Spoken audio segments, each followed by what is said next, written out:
দীর্ঘ 18 বছর পরে বাংলাদেশে আসার উপলক্ষে আমরা আনন্দ মিছিল করতেছি।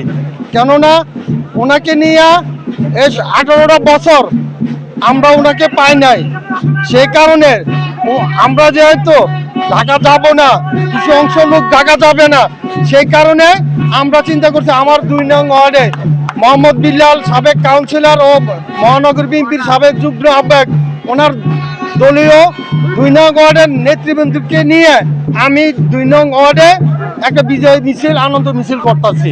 এটি বিএনপি এবং বিএনপির অঙ্গ সংগঠন সহ সবাই মিলে আমরা আজকে এই বিজয় র্যালি করতেছি। যেহেতু আমাদের নেতা তারেক রহমান দীর্ঘ 18 বছর দেশে পদার্পণ করতেছে এবং কি বাংলাদেশ এগিয়ে যাবে এই তারেক রহমানের নেতৃত্বে। বাংলাদেশের ভবিষ্যৎ তারেক রহমানের নেতৃত্বে বাংলাদেশ এগিয়ে যাবে। জনাব তারেক রহমান আমাদের দেশের আগামী রাষ্ট্রনায়ক।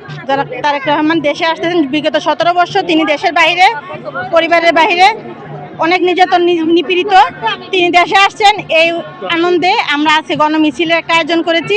যদি আমরা অনেক আনন্দ মিছিল করতেছি, যেহেতু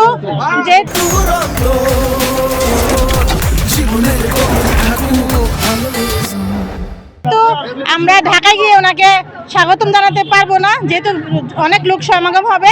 এই জন্য আমরা আমাদের জায়গা থেকে 2 নং ওয়ার্ড থেকে আমরা আনন্দ মিছিল করতেছি। আমরা সবাই ঐক্যবদ্ধ হয়ে ওনার জন্য একটা আনন্দ মিছিল করতেছি। ইনশাল্লাহ আগামীতে জনাব তারেক রহমান দেশ পরিচালনা করবেন। ধানের শীষ প্রতীক ইনশাল্লাহ বিজয় হয়ে আমরা বাংলাদেশ জাতীয়তাবাদী দল বিএনপি রাষ্ট্র গঠন করবে ইনশাল্লাহ।